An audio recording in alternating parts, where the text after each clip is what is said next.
há 16 anos eu assisti um filme e esse filme teve um impacto muito grande na minha cabeça, que é um filme chamado Zeitgeist. E, bom, é um documentário, a gente vai conversar bastante sobre ele aqui, e é um filme que é responsável por eu ter entrado na história das religiões, e o fato de eu ter entrado na história das religiões foi o responsável por eu ter depois passado a considerar esse filme não muito instrutivo e recomendável.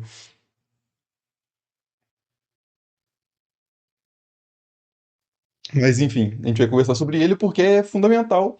É um filme, e a ideia que está por trás desse filme ainda hoje tem muita influência sobre muitas pessoas, muitos canais aqui no YouTube, inclusive, muitas figuras importantes, até o Bill Maher, né, que é uma figura importante na discussão de religião lá nos Estados Unidos, é meio que um apresentador de TV, faz muitos comentários sobre política, mas muito sobre religião também. De vez em quando ele lança uns argumentos baseados nessa história.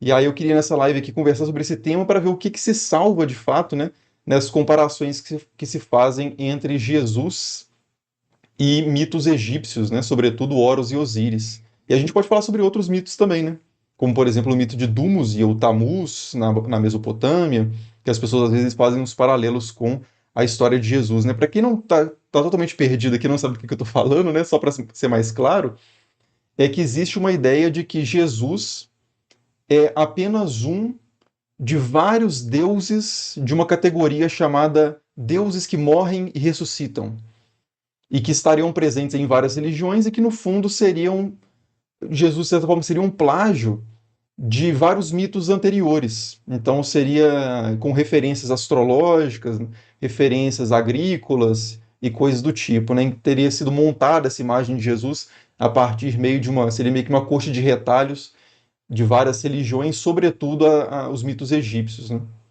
Então a gente vai discutir se isso faz algum sentido e se vocês conhecem algumas dessas teorias, já ouviram falar ou até concordam com essas teorias ou discordam, já coloquem nos comentários, por gentileza, aí que a gente vai discutindo também ao longo da live. Mas antes eu queria só apresentar para quem nunca ouviu falar nesse filme, deixa eu até compartilhar aqui a tela com vocês, mas antes deixa eu abrir aqui uma guia do Google Chrome. Zeitgeist. Que a gente abre ele aqui na Wikipédia. Tem muito tempo que eu vi esse filme. Aqui, né? Então o filme é esse aqui. Zeitgeist The Movie. É um filme dos Estados Unidos de 2007. Esse filme ele tem três partes. A primeira parte é sobre isso que eu falei, sobre a ideia de que o cristianismo é uma coxa de retalhos de vários mitos anteriores. Que é essa aqui, ó, a estrutura do filme, né? Que chama A Maior História Já Contada. E aí, na sequência, ele vai para uma segunda parte que fala sobre a ideia do 11 de setembro, o ataque às Torres Gêmeas, terem sido um trabalho interno feito pelo próprio governo dos Estados Unidos, né? Temas não muito correlatos, né? Mas aí na terceira ele vai para a ideia de que o Banco Central é algum tipo de conspiração também, com a presença, acho que da maçonaria, não me lembro agora exatamente essa. E essa não me pegou. Na primeira vez que eu assisti, essa não me pegou nada, acho que eu nem entendi muito bem. É uma coisa muito da história dos Estados Unidos, né, de Banco Central, de pais fundadores. Não entendia nada disso na época. Então esse aqui nem chegou a me pegar. A segunda das Torres Gêmeas também não tinha muito interesse por esse tema. Mas a primeira, essa me pegou fortemente. Eu já tinha muito interesse em religiões, né? Já tinha muito interesse em mitologia egípcia. Já falei várias vezes aqui, né, que mitologia egípcia foi uma das razões de eu me interessar por história. Eu adorava ler isso quando os mitos, ver as figuras quando era criança. Então essa parte comparando mitologia egípcia com o cristianismo, que é a religião, acho que a maioria de nós aqui foi criado em alguma vertente disso, e mesmo que não tenha sido criado num contexto especificamente cristão, a própria cultura brasileira é altamente cristã culturalmente, né? Pela herança do cristianismo português, etc e tal, né? Mas então tem essa primeira parte. Eu vou discutir só essa primeira parte, tá? Porque isso aqui não tem nada a ver com os assuntos que a gente trata aqui no canal, né? De 11 de setembro e tal. Mas então, a ideia a ideia básica, como eu disse, é que o cristianismo seria uma coxa de retalho, é que a conspiração é baseado nesse livro aqui, né? A Conspiração de Cristo, a maior história já contada, de uma autora teosofista chamada aqui Acaria S., que é um pseudônimo de uma autora, acho que ela é viva ainda, que afirma que Jesus é um mito astrológico e que a Bíblia se trata de uma miscelânea de histórias baseadas em princípios astrológicos pertencentes às civilizações antigas, Egito principalmente. E aí fala de outros livros que também fazem essa abordagem, e a atenção do filme se foca inicialmente no movimento do Sol e das estrelas, fato este que é uma das características das religiões pagãs pré-cristãs. E aí fala aqui do papel de Constantino na formação da igreja, dos dogmas, etc. Mas o que nos interessa mais é isso aqui, ó, o que nos interessa mais é isso aqui, esse ponto das religiões comparadas, né? Então, o documentário vai dizer que Jesus e Horus são figuras, que o mito de Jesus é inspirado no mito de Horus, e para isso ele vai colocar esses paralelos, né? Aqui estão alguns deles. Acho que no filme aparece até mais, tem uma cena que aparece vários correndo assim a tela, mas aqui na Wikipédia eles destacaram esse aqui, nós vamos usar esses aqui que eu acho que está mais do que suficiente, né? Diz então que Horus era chamado de KRST, seja lá como se pronuncia isso, traduzido como Cristo. E Jesus também era chamado de Cristo. Que Horus é o Messias de Osíris e Cristo é o Messias de Yahvé. Que Horus nasceu da Virgem Isis Mary e Jesus nasceu da Virgem Maria. Horus foi presenteado por 3 reis, Jesus presenteado por 3 reis. Horus considerado uma criança prodígio, Jesus considerado uma criança prodígio. Horus andou sobre as águas, Jesus andou sobre as águas. Horus ressuscitou um homem chamado Elazarus e Jesus ressuscitou um homem chamado Lázaro. Horus escolheu e teve 12 discípulos, Jesus a mesma coisa. Horus foi chamado disse que é o caminho, a verdade e a vida, Jesus a mesma coisa. Horus disse que é o príncipe da eternidade, Jesus disse que é a luz do mundo. Horus foi traído por um de seus apóstolos, Tifão, e Jesus foi traído por um de seus apóstolos, Judas. Horus era considerado o rei dos egípcios, Jesus considerado o rei dos judeus. Horus previu a sua morte um dia antes, Jesus também. E Horus ressuscitou 3 dias depois da morte. E Jesus ressuscitou 3 dias depois da morte. Deixa eu aumentar a tabela aqui. Então, assim, esses paralelos, né, seriam realmente muito significativos, seriam assustadores mesmo, né? Ou assustadores não, depende se qual que é a sua crença e o que tem em jogo para você nisso aqui, né? Mas realmente seria uma evidência muito forte de uma inspiração da história de Jesus no mito de Horus, né? Agora, por que eu digo que seria uma evidência muito forte?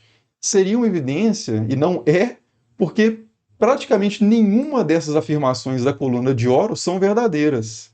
E algumas aqui até de Jesus também não, né? Mas pensando nas narrativas mesmo, eu não estou falando de Jesus histórico nem nada parecido, não. Estou falando assim, o que o cristianismo atribui a Jesus a partir das histórias dos evangelhos e posteriormente, e o que os egípcios atribuíam a Horus e o que há em termos documentais, nos textos egípcios que sobrevivem até hoje, na arqueologia egípcia, o que tem disso de Horus aqui, né? Primeiro, né, chamado de alguma coisa traduzido como Cristo. Horus, em momento nenhum, de nenhum texto que eu conheça, pelo menos, é chamado de Cristo, e a própria ideia de Cristo, né? Cristo significa uma palavra grega que traduz a palavra Messias, né? Mashiach, no hebraico, que significa ungido, que está relacionado, ou seja, besuntado de óleo, né? Que está relacionado à cerimônia real no antigo Israel, Judá, em que o rei recebia ali, derramava-se sobre ele óleo como uma cerimônia, um rito, né, de consagração, de sagração do rei, né, de confirmação do rei no seu poder, na sua posição, né, de poder, tanto político quanto religiosa, que esses reis tinham na região ali do Levante. Isso não tem nenhuma relação com costumes egípcios de sagração de um rei. O rei, a gente tem um documento chamado Papiro Dramático do Ramesseum, que é um papiro que descreve um rito de encenação da coroação do rei, baseado nos mitos justamente de Horus e Sete, né, das lutas entre Horus e Sete, que a gente vai falar depois desses mitos depois. Mas em nenhum momento acontece derramamento de óleo na cabeça, né? Então a ideia de Horus ser ungido não faz muito sentido. E aqui, na sequência, né, que Horus era chamado de o Messias de Osíris também, a mesma coisa, né, que ele seria o Cristo de Osíris. Osíris é o pai de Horus, né? Depois eu vou contar a história de Horus que a gente obtém a partir das fontes históricas mesmo, e aí vocês fazem suas próprias conclusões sobre o quanto que se parece com a história que a gente conhece dos evangelhos. Mas Messias de Osíris também não faz o menor sentido, né? Nascido da virgem Isis Mary, ou Meri, acho que é para soar como Mary, né? Ou para soar como Maria.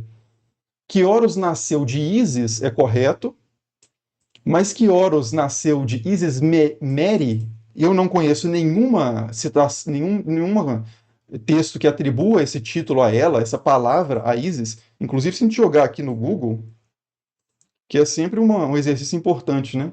Da gente fazer quando a gente ouve coisas como essas muito chocantes.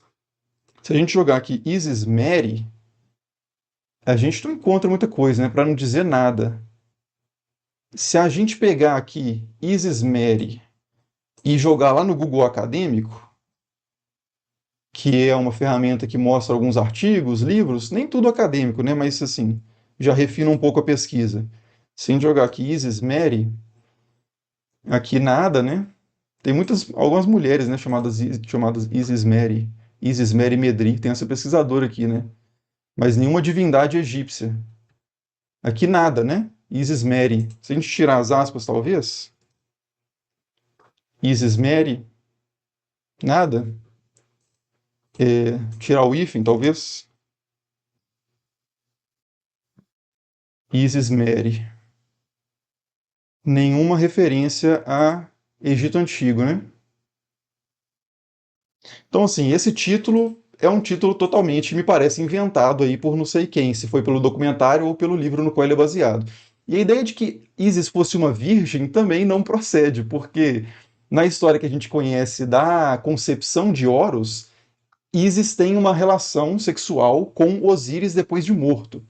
E isso é representado na iconografia, né? Se a gente entrar aqui no Google, vou escrever aqui Osíris, Horus, Isis. Ah, não, aqui vai aparecer os três, né? Eu quero Osíris. Eu tô colocando em inglês porque acha mais coisa, tá? Dead Osiris Isis. Eu quero o pássaro em cima do Osíris. É, Dead Osiris Isis Bird. Aqui, né? Essa que tá muito pequena e não tá muito destacada também. Deixa eu achar uma figura melhor. Aqui, né? Essa aqui tá um pouco maior. Ah, tem outra aqui também. Essa aqui, essa aqui tá quebrada exatamente onde eu queria que não tivesse. Mas, enfim, a gente encontra várias. Isso aqui já é uma reconstituição, né?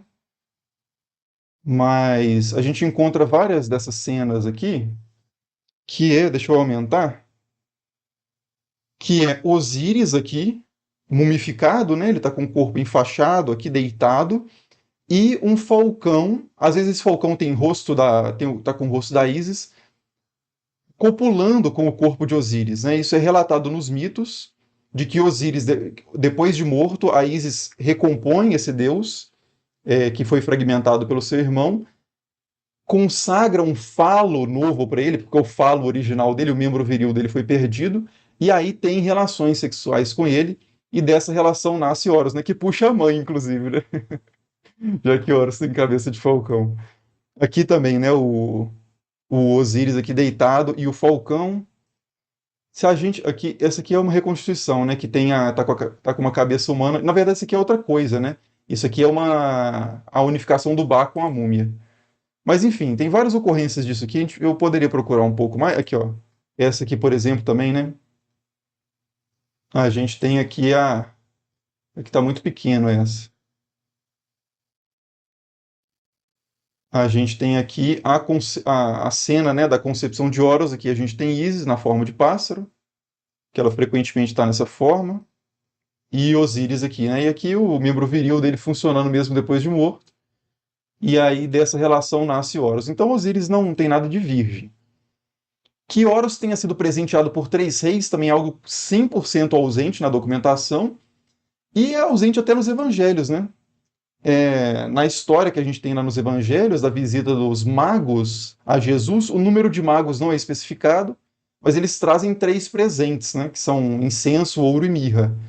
Então, três tipos de presente, ou de fato três cestas, sei lá, né? Mas a história diz de três presentes trazidos por magos, né? Que não são também referidos como reis. Então, até isso aqui, para os próprios evangelhos, isso aqui não faria muito sentido. Horus era considerado uma criança prodígio, eu não sei exatamente de onde tiraram isso também, mas assim, não seria um paralelo forte o suficiente para a gente dizer que há uma influência de Horus sobre Jesus. Eu acho que qualquer deus, para os nossos parâmetros, seriam considerados crianças prodígio, né? Hércules é uma baita de uma criança prodígio, que ele tinha tanta força quando ele era bebê, que ele foi colocado no seio de uma mulher que não era, de uma deusa que não era a mãe dele, né? E quando ela foi retirar esse deus, ele fazia tanta sucção, uma sucção tão forte, que o leite voou e se espalhou e formou o que a gente chama de Via Láctea, né? É uma história que os gregos têm para falar sobre a Via Láctea. Então, Hércules era uma criança prodígio, como qualquer deus e semideus, a gente poderia dizer, né? Não é um paralelo suficiente. Andar sobre as águas também não acontece em nenhum momento Horus andar sobre águas. Jesus, sim, nos evangelhos dizem que andou sobre as águas, né? Então, assim, vamos continuar a lista, né? Mas vocês já podem ver que isso aqui é totalmente nulo. Aqui, né? Ressuscitou um homem chamado El-Azar-Us. Também nenhuma referência a isso. Vamos copiar isso aqui e jogar lá também no Google Scholar. Vamos ver se a gente acha alguma referência a isso. El-Azar-Us. Ó, achou uma referência aqui, ó. A origem do cristianismo e a busca pelo Jesus histórico. D.M. Murdoch, eu já vou antecipar para vocês, nesse site aqui, jarrastafari.com, que é exatamente a autora lá do que escreveu o texto no qual o documentário foi baseado, né? Então aqui a gente não tem uma fonte que confirma a outra, a gente tem a mesma fonte. E isso não é exatamente um artigo científico, né? A gente clica aqui e vê que aqui, ó, Acaria S, né? Vamos voltar lá no Zeitgeist. Aqui, o Zeitgeist foi baseado na autora teosofista Acaria S. Então a gente tem exatamente o próprio texto, né, no qual o Zeitgeist foi baseado. E aí vai falar sobre o tal do El Azar Us, que é exatamente nesse contexto de falar de paralelos, né? E aí qual que seria a referência aqui? Não tem referência nenhuma. De que texto, né? Em que papiro, em que é, arquitetura, qualquer que vestígio arqueológico isso aqui foi retirado, não está dito, né? E alguns têm umas notas de rodapé, mas esse não tem. Então, assim, tal do El Azaros, e aí depois disso, todos nesse contexto, né? É, vamos ver esse livro aqui, por exemplo. Espírito e Matéria, um perene conflito. Esse que está em italiano. Vão, vão para outro. Esse aqui. Vamos ver que tipo de livro é esse também, né? Philip Gardner, Os Portões para o Outro Mundo, Os Segredos Além da Jornada Final do submundo egípcio aos portões do céu. É um tema bem parecido, inclusive, com o do meu curso, né? Que estão abertas as inscrições aí, inclusive, né? Depois vocês podem clicar na descrição aí para dar uma olhada. Mas o meu curso tem uma pegada completamente diferente, né? Eu estou partindo ali dos textos originais, né? Como, por exemplo, o Livro dos Mortos, ou a Epopeia de Gilgamesh, a Descida de Estar ao Mundo dos Mortos. Enfim, a gente vai partir de fontes primárias, né? Mas aqui, de qualquer forma, voltando aqui, nós temos esse autor, não é uma editora acadêmica, né? Não é nenhuma Harvard University Press, nem coisa do tipo. Não é um livro acadêmico. Ele fala que desse Elazaros vamos ver se a gente acha a parte em que ele fala disso. Por que que não foi? El Azaros. Aqui, numa tradução latina tardia, foi modificado para El Azaros. Ah, aqui a gente não consegue ver a referência, né? Mas assim, 99% de chance de certeza, 99% de chance disso aqui está na mesma linha, né? Teosófica lá da Acaria S.